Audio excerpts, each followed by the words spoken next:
Today we will see analog and digital representation of media. Uh, First we will see what is analog. When we call something an analog medium, then we are referencing to the fact that there is continuous physical relationship between the original message and its reproduction.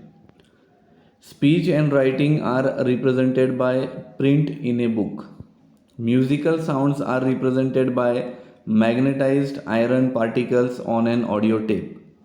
Light bouncing off on an object is focused by a camera lens to change the colors of chemicals on films.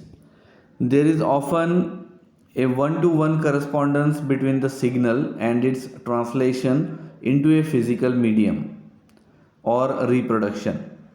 Analog or analogous both derive from the Greek analogous, meaning proportion or ratio. The most general the most general sense of analogous is thus corresponding in some particular, making it synonymous with similar, alike, comparable.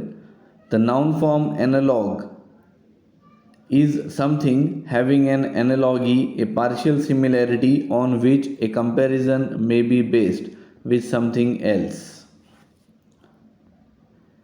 In terms of computing, this definition has been extended and made more particular. Analog is the term applied to any device, usually electronic, that represents values by continuously variable physical property, such as voltage in an electronic circuit. Analog means both variations and proportions. An analog device can represent an infinite number of values within the range of device can handle. In contrast, digital representation maps values onto discrete numbers, limiting the possible range of values to the resolution of the digital device. Analog data is represented by continuously variable changes in a physical property such as voltage, fluid pressure, or rotation. Essentially, analog means continuously variable when referring to computers. An analog to digital converter translates analog signals to digital signals.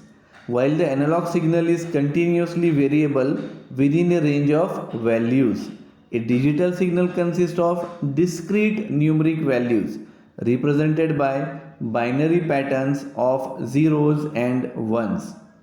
An A to D converter periodically measures the analog signal and converts each measurement to the corresponding digital value. An A to D converter, for example, can be used to convert sound represented as an analog electric signal, a sine wave, to a series of digital samples that can be stored in memory on hard disk or on a compact disk. It is this conversion that has revolutionized the way information is recorded, stored, transmitted, and integrated. The primary characters of ADC, that is analog to digital converter, are the number of samples per second it can convert and the precision of each sample in bits. For example, high quality sound stored on compact disc is often digitized at 48,000 samples per second and 16 bit per sample, rendering up to 65536, that is 65,536 voltage levels in each sample. In split screen, David Ellis elaborate on the above definition of analog. In analog signal processing, some property of the signal, such as its voltage, magnetic field, or frequency, varies continuously such that output is analogous to the input. When analog signals are continuous like waves, digital signals are discrete like numbers. The discrete quality of digital signal means that when digitally encoded audio or video information is simplified, copied, or otherwise processed, the output is identical to the input. As noted above, the quality of digital signal is dependent on the number of samples taken at the input stage. Analog signals are application specific, digital signals are generic. Ellis illustrates this important principle by asserting that analog information generated by the wavy grooves of LP can't be altered or enhanced in any way. It can only be played back with greater or lesser degree of fidelity, just as it was recorded in the vinyl. Digital signals, on the other hand, are not dependent on their existence on a particular physical medium. Most importantly, they can be reprocessed and enhanced indefinitely with the aid of computers.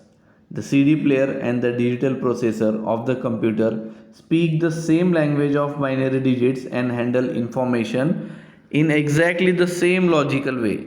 This characteristics of digital media is essential for the application of compression algorithms in image and music files to reduce the size of the files. Digital to analog is also possible. Digit comes from the Latin digitus, that is finger or toe. Two handy measuring devices associated with the Arabic numerals 1 to 9 and 0. Digital is virtually synonymous with binary when referring to computers, which processes information coded as combinations of binary digits. One bit can represent at most two values, 2 bits 4 values, 8 bits 256 values, etc. Values that fall between two numbers are represented as either the higher or lower of the two. Binary digital computers are based on two states, logical on and off, represented by two voltage levels, arrangement of which are used to represent all types of informations, numbers, letters, graphic symbols, and program instructions. So digital recording converts information to strings of ones and zeros that can be physically represented on the storage medium. In a computer, a magnetic disk drive converts electric impulse representing ones and zeros to magnetic flux changes in which magnetic particles on a disk are oriented in one or two possible directions. Taken together, the alignment of all the particles on the disk represent digitally recorded information. There are many examples of digital to analog convergence, but basic aim of this particular subject is that analog signals are continuous signals. They cannot be changed, they remains same as it is, but digital signals are discrete signals in which changes are possible, and due to such changes are possible, we can compress the file, we can reduce the size of the file, or else we can make some improvement in the signal, or indirectly I can say that we can also change the original audio of someone's, right? So such changes are possible in digital, whereas in analog it is not possible. So this is about the analog and digital representation of media. Okay.